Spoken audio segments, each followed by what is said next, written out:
सीधे असगर भाई मैं आपके पास आना चाहता हूं और आपसे जानना चाहता हूं, अगर एएसआई से सर्वे की अनुमति कोर्ट ने दी है, कोर्ट ने दी है, ध्यान रखिए आप खुद वकील हैं, तो कोर्ट की इस अनुमति के ऊपर हाय तौबा क्यों हो रही है? क्यों कहा जा रहा है कि बाबरी रिपीट होगा? क्यों कह रहे हैं असदुद्दीन ओवैसी? देखिए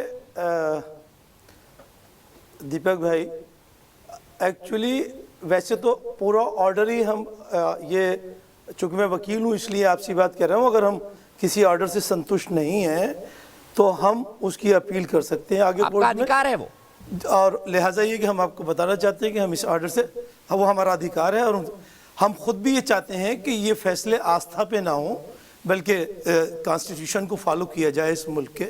सर एएसआई आस्था पर फैसला थोड़ी है, एएसआई को सर्वे करने के लिए कहा गया है। हम एएसआई पे हम यकीन नहीं करते, एएसआई की रिपोर्ट पे भी यकीन नहीं करते, एएसआई पे भी यकीन नहीं करते हम। भाई एएसआई भारत सरकार की हमारा एक संस्था अपना है व्यू है, और जहां तक एएसआई की रिपोर्ट की बात देखिए, वही बताती है और ताजमहल के बारे में भी वही बताती है संस्था।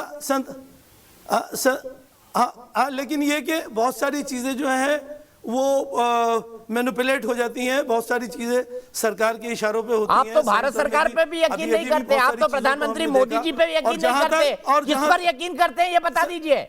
आप तो भारत सरकार पे यकीन नहीं करते, बीजेपी पर यकीन नहीं करते, मोदी जी पर यकीन नहीं करते, आप सुप्रीम कोर्ट पर भी यकीन नहीं कर रहे थे जब बाबरी के खिलाफ फैसला आया और मंदिर बनाने की बात कही गई, किस पर यकीन करते हैं ये बता दीजिए। नहीं करा भाई, करा हमने, अरे हमने दीपक चौरसिया साहब, हमने यकीन करा तभी तो सब कुछ हो रहा है, हमने खामोशी इख्तियार करी तभी तो सब कुछ हो रहा है, कानून को माना तभी तो सब कुछ हो रहा है। अयोध्या के मौके पे सुप्रीम कोर्ट ने कहा था, हम आपसे कहते हैं आप नहीं मानते, उन्होंने कहा था उस वक्त पे कि इस कानून का जो प्लेस ऑफ वर्शिप एक्ट का 1991 का यहाँ वायलेशन हो रहा है, यहाँ वायलेशन नहीं हो रहा है।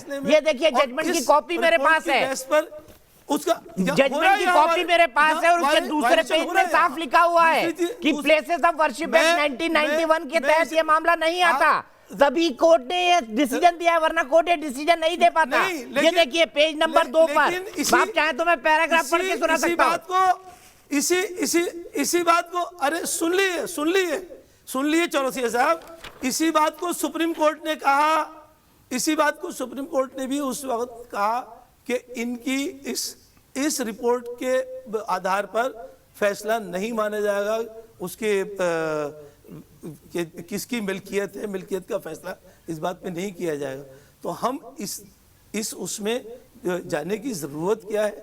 और अभी सबसे बड़ी बात यह है, आप इस बात को समझ लें कि सेम इसी स्टेप के लिए हाई कोर्ट में फैसला बाकी है, हो चुकी है, वहां भी बहस, हाई कोर्ट में फैसला बाकी है, बहस हो चुकी है। इस कोर्ट में जो जज साहब, कोर्ट में मामला दूसरा है। चलिए मैं समझ लेता हूं असगर भाई, आपने अपनी बात कही, मैं सीधे विष्णु शंकर जैन के पास चलता हूं।